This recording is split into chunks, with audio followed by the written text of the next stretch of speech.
Yesu Kristo nashimwe inshuti z'umusaraba. Ni Jeanne d'Arc nanone dukomeje dusoma Bibiliya. Uyu munsi turatangira ibyahishuriwe Yohana. Reka dusome mu izina rya Yesu.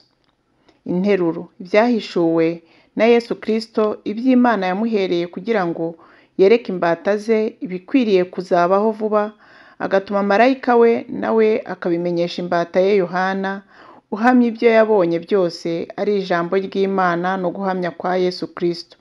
Hahirwa usoma amagambo y'ubu buhanuzi, hahirwa n'abayumva bakitondera ibyanditswe muri bwo kuko igihe kiri bugufi.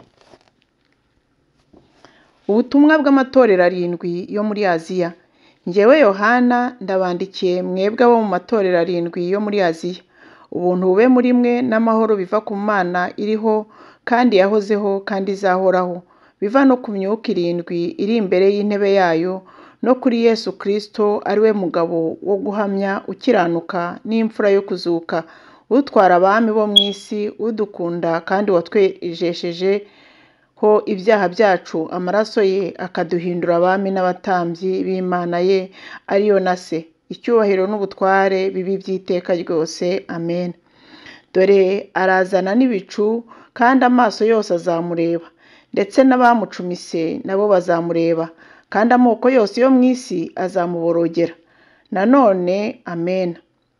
Ndi Alufa na Omega, itangiriro n'iherezo, niko Umwami Imana ivuga, iriho kandi yahozeho kandi izahoraho, ari iyishobora byose.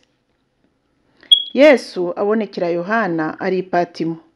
Njyewe Yohana mwene so, musangiye amakuba n'ubwami no kwihangana biri muri Yesu, nari ku kirwa cyitwa Patimo bampora ijambo ry'Imana no guhamya kwa Yesu. Ku munsi w'Umwami wacu nari ndi mu mwuka, inyuma yanjye numva ijwi rirenga nk'iry'impanda rivuga riti, icyo ubona ucyandike mu gitabo, ucyoherereze amatorero 7 ari muri Efeso, n'i Simuruna, n'i Perugamo, n'i Tuatira, n'i Sarudi, n'i Filadelfiya, n'i Lawodokiya. Nuko mpindukizwa no kureba ijwi ryavuganaga nanjye, mpindukiye mbona ibitereko by'amatabaza 7 by'izahabu, kandi hagati y'ibyo bitereko by'amatabaza mbona usa n'umwana w'umuntu, yambaye igishura kandi yambaye umushumi w'izahabu mu gituza. Umutwe we n'umusatsi we byeraga nk'ubwoya bw'intama bwera, kandi nka shelegi, n'amaso ye yasaga n'ibirimi by'umuriro. Ibirenge bye bisa n'umuringa w'umuteke utunganijwe n'umuriro wo mu ruganda, n'ijwi rye ryari rimeze nk'iry'amazi menshi asuma. Mu kuboko kwe kw'iburyo yari afashe inyenyeri 7, mu kanwa ke havamo inkota ityaye ifite ubugi impande zombi. Mu maso he hari hameze nk'izuba iyo rityaye. Mubonye ntyo mwikubita imbere nk'upfuye. Anshyiraho ukuboko kw'iburyo arambwira ati, witinya, ndi uwa mbere kandi ndi uw'imperuka, kandi ndi uhoraho. Icyakora nari narapfuye, ariko none dore mporaho iteka ryose, kandi mfite imfunguzo z'urupfu n'iz'ikuzimu.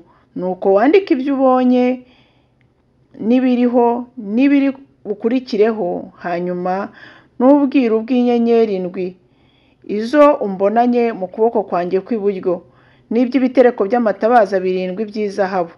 Dore izo nyenyeri 7 nizo bamarayika b'ayo matorero 7, naho ibitereko by'amatabaza 7 nibyo matorero 7. Kadusome igice cya 2. Urwandiko rwandikiwe Abefeso. Wandikire marayika w'itorero ryo muri Efeso uti, ufashe inyenyeri 7 mu kuboko kw'iburyo, akagendera hagati y'ibitereko by'amatabaza 7 by'izahabu, aravuga aya magambo ati, nzi imirimo yawe n'umuhati wawe no kwihangana kwawe, kandi nzi yuko utabasha kwihanganira abanyangeso mbi, nuko wagenzuye abiyita intumwa kandi atari zo, ukabona ko ari abanyabinyoma. Uzi kwihangana, kandi warenganyirijwe izina ryanjye ntiwacogora. Ariko rero mfite icyo nkugaya, nuko waretse urukundo rwawe rwa mbere. Nuko ibuka aho wavuye ukagwa, wihane, ukore imirimo nk'iya mbere, kuko nutabikora nzaza aho uri, nkure igitereko cy'itabaza cyawe ahacyo, ntutihana. Ariko rero ufite icyo ngushimira, ni uko wanga imirimo y'Abanikolayiti, iyo nanjye nanga. Ufite ugutwi niyumve ibyo Umwuka abwira amatorero. Unesha nzamuha kurya ku mbuto y'igiti cy'ubugingo kiri muri paradizo y'Imana. Urwandiko rwandikiwe ab'Isirumuna. Wandikire marayika w'itorero ry'Isirumuna uti: uwa mbere ari nawe w'imperuka, wari warapfuye none akaba ari muzima, aravuga aya magambo ati: nzi amakuba yawe n'ubukene bwawe, ariko rero uri umutunzi. Nuko utukwa n'abiyita Abayuda nyamara atari bo, ahubwo ari ab'isinagogi ya Satani. Ntutinye ibyo ugiye kuzababazwa. Dore Satani agiye gushyirisha bamwe muri mwe mu nzu y'imbohe kugira ngo mugeragezwe, kandi muzamara iminsi 10 mubabazwa, ariko ujye ukiranuka uzageze ku gupfa, nanjye nzaguha ikamba ry'ubugingo. Ufite ugutwi niyumve ibyo Umwuka abwira amatorero. Unesha ntacyo azatwarwa n'urupfu rwa kabiri. Urwandiko rwandikiwe ab'i Perugamo. Wandikire marayika w'itorero ry'i Perugamo uti: ufite inkota ityaye ifite ubugi impande zombi, aravuga aya magambo ati: nzi aho uba ko ariho intebe y'ubwami bwa Satani iri, nyamara ugakomeza izina ryanjye, ntiwihakane kunyizera. Ndetse no mu minsi ya Antipa, umugabo wakiranukiraga kumpamya, wiciwe iwanyu aho Satani aba. Ariko rero mfite bike nkugaya, kuko iwanyu ufite abakomeza inyigisho za Balamu, wigishije Balaki gushyira igisitaza imbere y'Abisiraheli kugira ngo barye intonorano kandi basambane. Nawe nikumeze, ufite abakomeza inyigisho z'Abanikolayiti nkabo. Nuko wihane, kuko nutihana nzaza aho uri vuba, ndwanye abo mbatikuye inkota yo mu kanwa kanjye. Ufite ugutwi niyumve ibyo Umwuka abwira amatorero. Unesha nzamuha kuri manu yahishwe, muhe n'ibuye ryera ryanditseho izina rishya ritazwi n'umuntu wese keretse urihabwa. Urwandiko rwandikiwe ab'i Tuwatira. Wandikire marayika w'itorero ry'i Tuwatira uti: umwana w'Imana ufite amaso asa n'ibirimi by'umuriro n'ibirenge bye bigasa n'umuringa w'umuteke, aravuga aya magambo ati: nzi imirimo yawe n'urukundo rwawe no kwizera kwawe no kugabura kwawe no kwihangana kwawe, n'uburyo imirimo yawe ya nyuma iruta iya mbere kuba myinshi. Nyamara mfite icyo nkugaya, kuko ukundira urya mugore Yezebeli wiyita umuhanuzikazi, akigisha imbata zanjye akaziyobya kugira ngo zisambane kandi zirye intonorano. Icyakora namuhaye uburyo bwo kwihana, ariko ntiyashatse kwihana ubusambanyi bwe. Dore nzamugusha ku buriri, mutezana amakuba menshi n'abasambane be nibatihana imirimo yabo mibi. Kandi n'abana be nzabicisha urupfu. Amatorero yose amenye yuko ari njye urondora ubwenge n'imitima, kandi ko nzitura umuntu wese wo muri mwe ibikwiriye ibyo yakoze. Ariko mwebwe mwese abasigaye b'i Tuwatira badakurikiza izo nyigisho kandi batazi ibyo babandi bita ubwiru, aribwo bwiru bwa Satani, ndababwira nti: nta wundi mutwaro mbikoreza keretse uyu, ko mukomeza ibyo mufite mukageza aho nzazira. Ariko mwebwe mwese abasigaye b'i Tuwatira badakurikiza izo nyigisho kandi batazi ibyo babandi bita ubwiru, aribwo bwiru bwa Satani, ndababwira nti: nta wundi mutwaro mbikoreza keretse uyu, ko mukomeza ibyo mufite mukageza aho nzazira. Unesha akitondera imirimo yanjye akageza ku mperuka, nzamuha ubutware bwo gutwara amahanga yose. Azayaragiza inkoni y'icyuma nk'aho ari inzabya z'ibumba, ayamenagurize rimwe nk'uko nanjye nabihawe na Data, kandi nzamuha inyenyeri yo mu ruturuturu.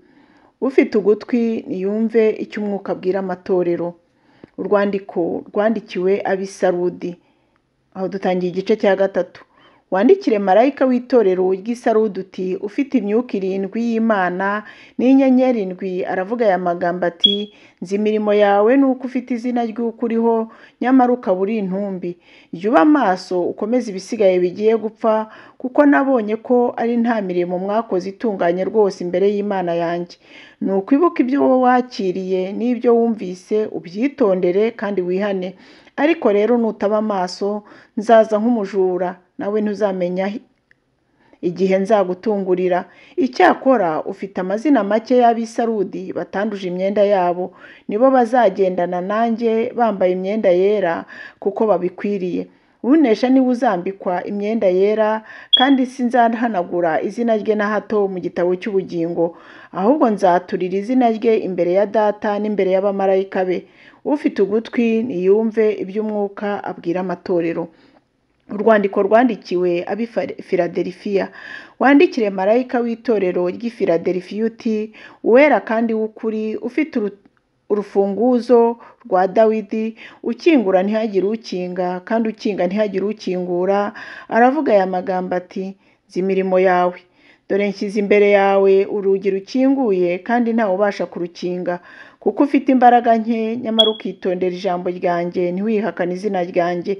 Dore nguhaye bamwe bo mu isinagogi ya Satani biyita Abayuda nyamara atari bo, ahubwo ari abanyabinyoma. Dore nzabahata kuza bikubita imbere y'ibirenge byawe bamenye yuko nagukunze. Kuko witondeye ijambo ryo kwihangana kwanjye, nanjye nzakurinda igihe cyo kugerageza kigiye kuza mu bihugu byose, kugerageza abari mu isi. Ndaza vuba, komeza ibyo ufite hatagira ugutwara ikamba ryawe. Unesha nzamugira inkingi yo mu rusengero rw'Imana yanjye, kandi ntazasohoka ukundi. Nanjye nzamwandikaho izina ry'Imana yanjye n'iry'ururembo rw'Imana yanjye, ari rwo Yerusalemu nshya izamanuka iva mu ijuru iturutse ku Mana yanjye, kandi nzamwandikaho izina ryanjye rishya. Ufite ugutwi niyumve iby'Umwuka abwira amatorero. Urwandiko rwandikiwe ab'i Lawodokiya.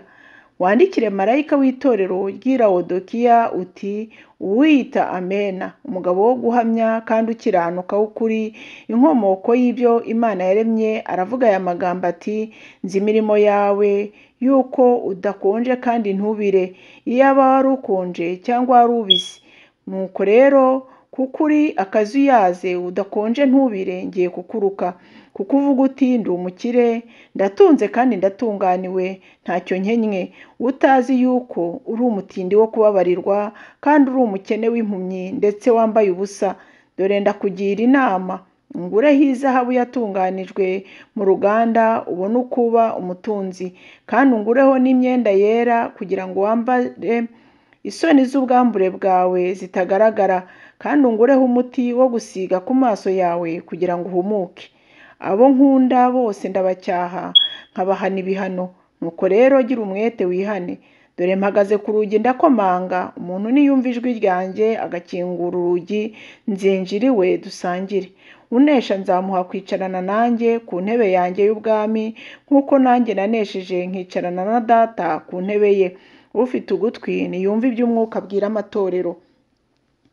Bice 4. Yohana yerekwa iby'intebe y'ubwami.